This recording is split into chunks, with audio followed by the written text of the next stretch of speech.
Nous allons retrouver donc Axel Martinelli qui va nous parler d'un sujet toujours très intéressant qui intéresse beaucoup nombre d'entre vous. Axel, je te laisse du coup présenter ton workshop. Bonjour, j'espère que tu vas bien. Oui, bonjour, je vais très bien. Bonjour à toutes. Merci Je suis ravie. beaucoup de nous accompagner donc, sur ce workshop live. En tout cas, nous innovons toujours un petit peu ce matin. Et donc, voilà, je te laisse présenter ton workshop. À tout de suite. Merci beaucoup. Alors, bienvenue à toutes sur ce Facebook Live. Je suis ravie de vous accueillir. Hein, c'est la première fois que j'en fais un, donc je suis un peu émue. Alors, déjà, j'aimerais que ce workshop soit le plus interactif possible. Donc, n'hésitez pas à poser des questions sur le chat. J'y répondrai à la fin de l'atelier. Si vous voulez partager la vidéo, commenter, voilà. Surtout, n'hésitez pas, c'est fait pour ça. Alors, j'ai quelques petites questions préalables à vous poser avant de démarrer cet atelier. Déjà, est-ce que vous aspirez à du changement dans votre vie professionnelle sans savoir vraiment comment faire? La crise sanitaire, peut-être, vous a ébranlé, que vous soyez salarié ou indépendante, et vous ne savez pas trop bien comment rebondir. Puis vous avez tout simplement perdu le sens de ce que vous faites au quotidien. Vous cherchez un travail qui soit davantage utile et qui ait plus de sens. Voilà. Donc, mon job à moi, c'est de vous accompagner, les personnes qui se posent, c'est d'accompagner les personnes qui se posent ce genre de questions sur le chemin d'une évolution professionnelle sereine et enthousiasmante. Voilà, donc c'est vraiment ça qui m'anime, c'est vous donner la pêche, la banane, l'envie d'aller travailler le matin parce que vous savez que vous allez contribuer à quelque chose d'important pour vous. Donc, en fait, comment est-ce que j'en suis arrivée là? Il y a 3 ans, je travaillais dans une société, j'avais un travail confortable, j'avais un CDI, c'était proche de chez moi, voilà, tout ce qu'il fallait. Mais je me suis rendu compte, avec quelques problèmes de santé, que j'étais à la limite du burn-out administratif. De plus en plus de papiers à remplir, de moins en moins de contacts avec les gens, et au fur et à mesure, je m'étiolais. Donc, j'ai été accompagnée pour m'en sortir, et je me suis dirigée vers une formation de coaching. Et au cours de cette formation, j'ai découvert l'outil qui s'appelle l'ikigai, que vous voyez un peu derrière moi, mais que je vais vous montrer également. Voilà. Alors, et cet outil m'a vraiment transformée. Donc, je vous le montre. Donc, ça se présente comme ça. Voilà, vous voyez, il y a 4 sphères, avec la sphère des goûts, la sphère des talents, la sphère des besoins du monde et la sphère de la rémunération, avec au centre l'ikigai. Voilà, alors qu'est-ce que c'est que l'ikigai? L'ikigai, en fait, c'est un mode de vie qui nous vient de l'île japonaise d'Okinawa et qui veut dire raison d'être, joie de vivre. Quand on transpose ce mode de vie, cette philosophie à la mode occidentale, eh bien ça devient une sorte de diagramme, de boussole de vie qui va vous guider, notamment pour les personnes en orientation ou en réorientation professionnelle. Donc, l'ikigai se trouve au croisement de ces 4 enjeux et trouver son ikigai, finalement, c'est trouver une bonne raison de se lever le matin avec entrain. Donc, à travers cette démarche structurée, vous allez pouvoir mettre en cohérence vos pensées, vos ressentis émotionnels et vos actions physiques. Et comme ça, vous le serez aligné avec votre personnalité et vous pourrez vous guider vers un chemin qui vous correspondra. Donc attention, l'ikigai n'est pas magique. Vous n'allez pas trouver votre ikigai comme ça en 2 jours ou même en 15-20 minutes là, ce matin. Là, les clientes que j'accompagne sur cet ikigai, un parcours d'accompagnement basé sur l'ikigai, en fait, je les accompagne sur 12 séances, à peu près, 7 à 12 séances, et ça dure de 4 à 6 mois. Donc, c'est un long chemin d'introspection qui demande d'accepter de prendre du temps pour soi pour être en mesure d'en donner aux autres de façon radieuse, rayonnante et en sachant pourquoi. Voilà. Donc, j'ai beaucoup de clientes en fait qui viennent me voir parce qu'en fait elles aimeraient trouver leur voie. D'accord, trouver leur voie. Mais déjà, est-ce que vous vous êtes trouvé vous-même? C'est ça le point de départ. Le point de départ, c'est de se connaître soi-même pour savoir vers quoi on peut s'orienter. Donc en fait, cet accompagnement se passe sur 3 phases. D'abord, la connaissance de soi, et on va parler un peu plus du contenu de ces fameuses sphères. Deuxième phase, la vision de soi. Maintenant que j'ai trouvé mon ikigai, qu'est-ce que j'en fais? Est-ce qu'il y a encore des freins qui me bloquent? Et la troisième phase, quel plan d'action je mets en place pour atteindre cet objectif que je me suis fixé? Alors, donc, on va revenir sur les sphères.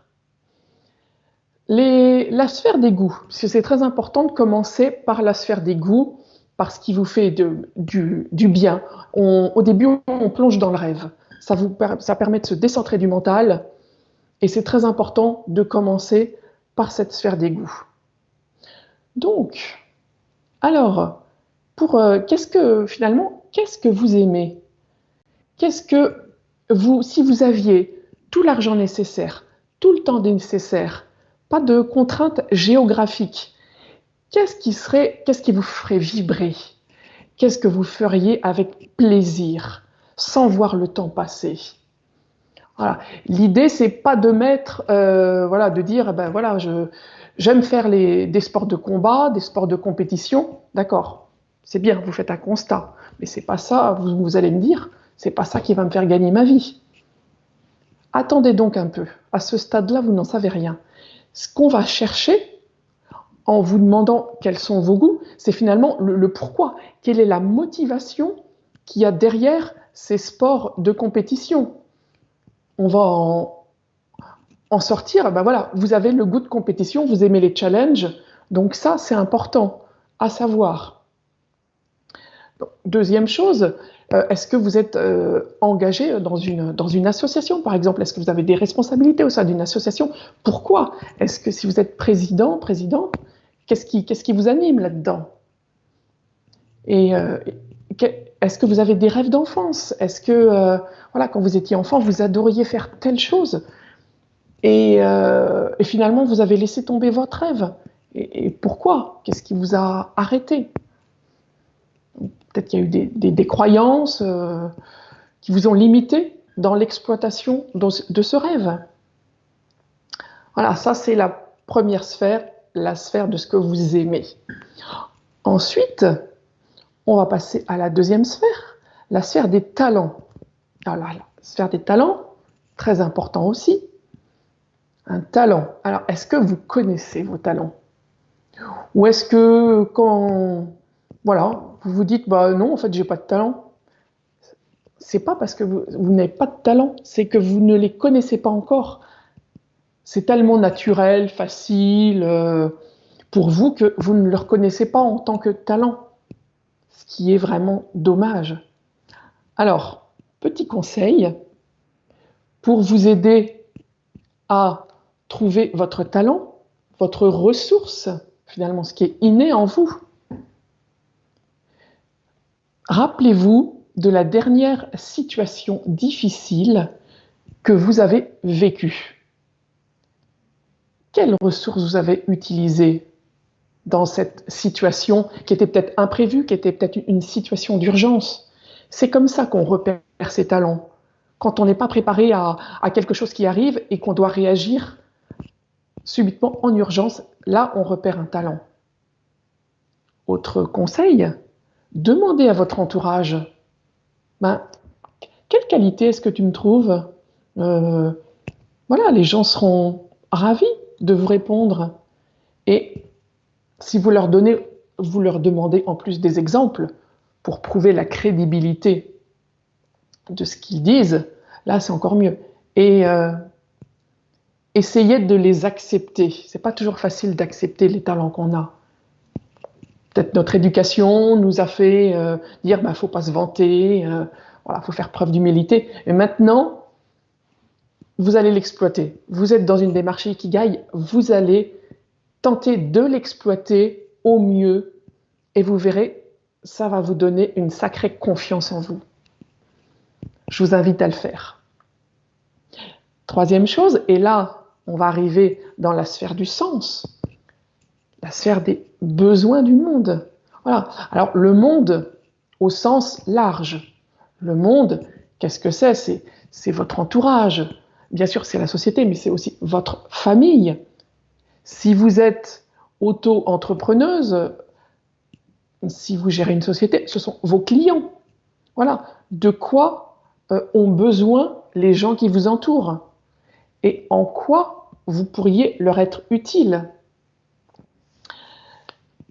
Beaucoup de clients, en fait, que j'accompagne, travaillent sur leur Ikigai et on remarque que finalement, c'est la sphère du sens qui leur pose problème. Je vous donnerai un petit exemple juste après. Cette sphère, c'est voilà, en quoi je veux contribuer au monde. On n'est jamais trop petit pour contribuer au monde avec ses propres valeurs. Alors, et trouver du sens va permettre de vous réaliser pleinement. Donc c'est une sphère hautement importante. La quatrième sphère, qui est la sphère de la rémunération, des compétences rémunérées. Et là, oui, effectivement, on ne vit pas d'amour et d'eau fraîche, et à un moment, il faut bien revenir à la réalité. L'ikigai, c'est aussi pragmatique. Alors là, il y a deux réflexions à mener. Première réflexion, quels sont mes besoins financiers et quelles sont mes ressources financières pour faire une balance? Et c'est en ceci que l'ikigai est évolutif. Parce que, imaginez, vous avez des enfants qui poursuivent leurs études, peut-être dans une grande école. Donc forcément, les ressources que vous avez vont servir en partie à financer les études. Imaginez que 2 ans, 3 ans après, votre enfant gagne sa vie. Du coup, la balance ne sera plus la même. Donc il faudra réévaluer votre ikigai. Et c'est en ceci que c'est important de le remettre. Si vous l'avez déjà fait il y a 5 ans, il y a 10 ans, c'est bien d'y rejeter un coup d'œil, voilà, pour le remettre au goût du jour. Ensuite, deuxième réflexion, cette réflexion va vous mener vers des métiers que vous pourriez exercer à partir des compétences que vous avez. Voilà, compétences professionnelles, extra-professionnelles. Imaginez par exemple que vous adorez faire des vides-greniers le week-end. Qu'est-ce que ça dit de vous? Ça dit que vous avez peut-être du talent commercial, que vous aimez organiser des choses, vous aimez rencontrer des personnes. Et ça, toujours le pourquoi, chercher le pourquoi des choses, c'est ça qui est important, c'est ça qui est à la racine de ce qui va vous animer tout au long de votre journée de travail. Donc voilà, l'idée c'est vraiment de rentabiliser ce que vous avez trouvé dans les autres sphères. Comment rentabiliser votre passion, par exemple. On peut dire que c'est un peu votre modèle économique personnel, votre business plan, si voilà, vous créez une entreprise. Alors, maintenant, vous avez bien rempli vos 4 sphères. Qu'est-ce qu'il faut faire? Eh bien, une fois que vous avez rempli les 4 sphères et que vous en avez tiré les mots-clés, vous avez fait des rapprochements, vous allez les mettre en commun, 2 par 2, pour voir ce qu'il en ressort, ce qu'il en émerge. Imaginez que vous avez, vous avez des mots en commun dans 2 sphères. Voilà, par exemple, je veux me reconvertir, j'aime accueillir les gens et je suis douée pour accueillir les gens, j'ai une belle maison. Je vais me transformer mon activité en maison d'hôte. Hein, ça s'appelle même le syndrome de la chambre d'hôte. Et oui, sauf que vous n'êtes pas dans un endroit touristique, donc forcément, vous n'allez pas répondre à un besoin du monde. La sphère ne sera pas remplie, et du coup, vous n'en percevrez pas de rémunération. Deuxième exemple, je vous en parlais tout à l'heure dans la sphère du sens. Imaginez, vous avez 3 sphères en commun. Vous aimez la communication, la sphère des goûts. Vous avez du talent en communication, la sphère des talents. Vous êtes payé pour ça parce que vous travaillez dans une entreprise, une grosse entreprise de communication. Sauf que vous avez repéré dans votre sphère des besoins du monde, des valeurs, que vous étiez très orienté développement durable. Or, votre manager vous demande d'imprimer des plaquettes pour un salon, imprimez-en 2000, et puis s'il y a du gaspillage, c'est pas grave, hein, vous les imprimez sur du papier de luxe, bon, c'est pas grave, on les jettera s'il y a du gaspillage. Ah, problème.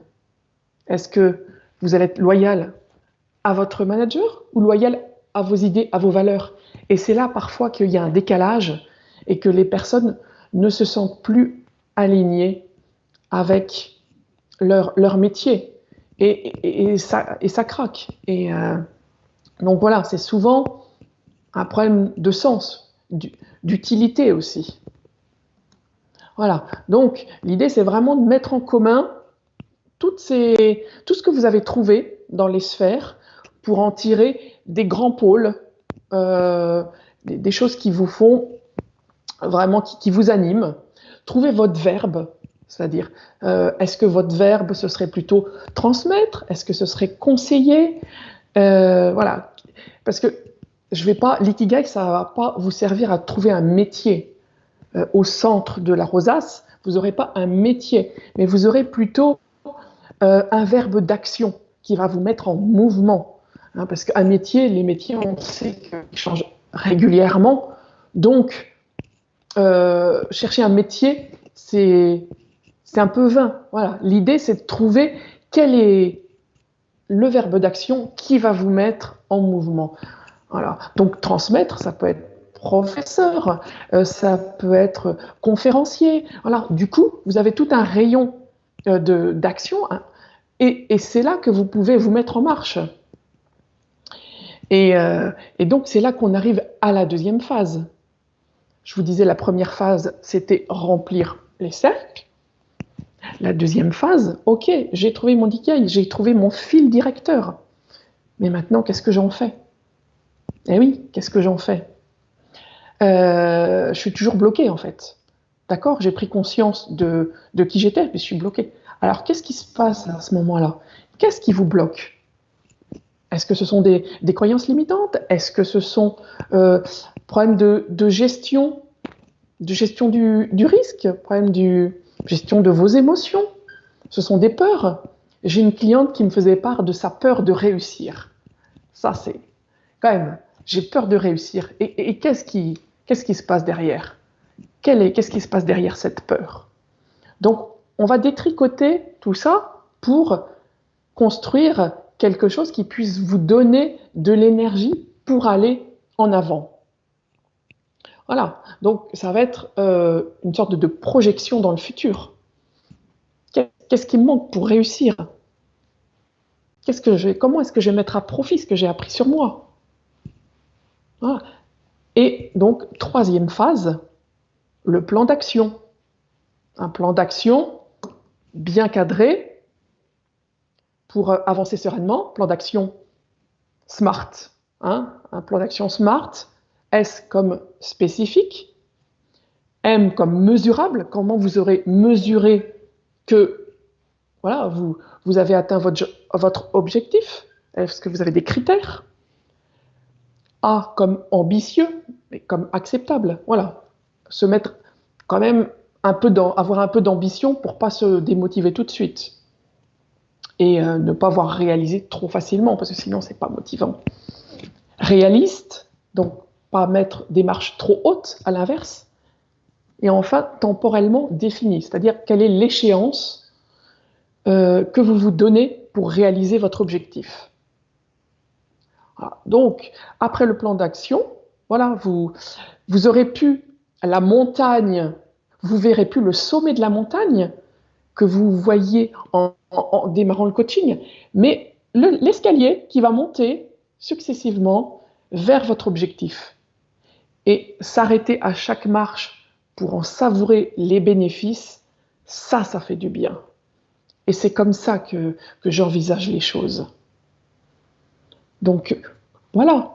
Si cette démarche vous intéresse, n'hésitez pas à aller voir sur mon site coachevolution.fr.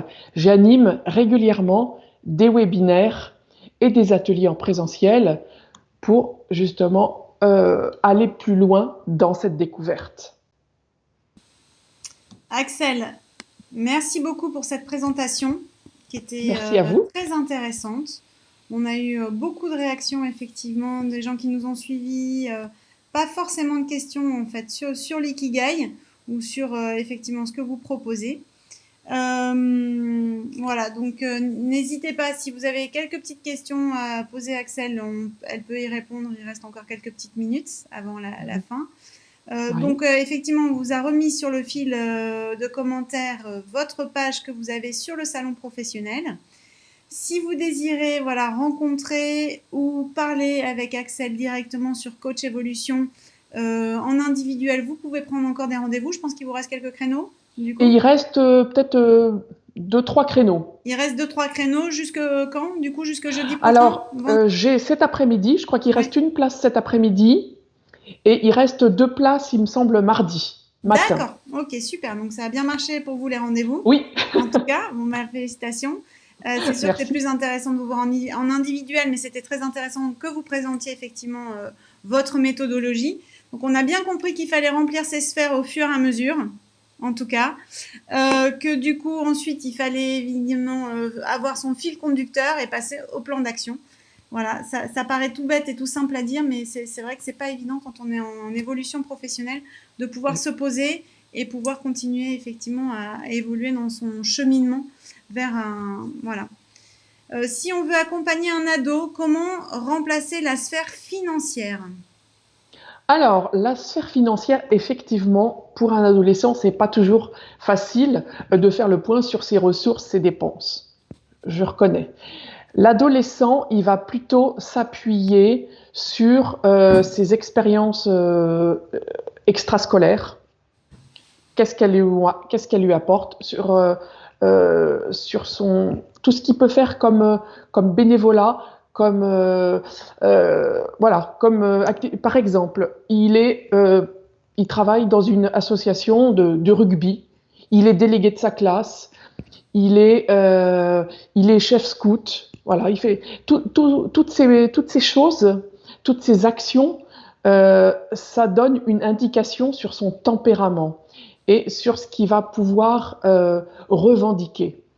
Et on sait très bien que les jeunes, ils n'ont pas encore une grosse expérience. Ils ont fait des stages finalement, qu'est-ce qui les a marqués pendant ces stages? Comment est-ce qu'ils se sont révélés? C'est ça, dans un entretien, par exemple, de recrutement, pour un jeune, puisque j'accompagne maintenant aussi des jeunes au sein d'écoles supérieures, eh ben c'est voilà, tout leur, là, c'est la sphère en relation avec la sphère des talents, la sphère des compétences rémunérées, c'est tout ce qui constitue leurs soft skills. Voilà, c'est vraiment plus leur tempérament et qui va les aider. Alors du coup, j'ai une autre question, du coup, Axel aussi, de Stéphanie, qui demande si est-ce que les différentes sphères peuvent être attaquées en parallèle ou vous conseillez un ordre spécifique?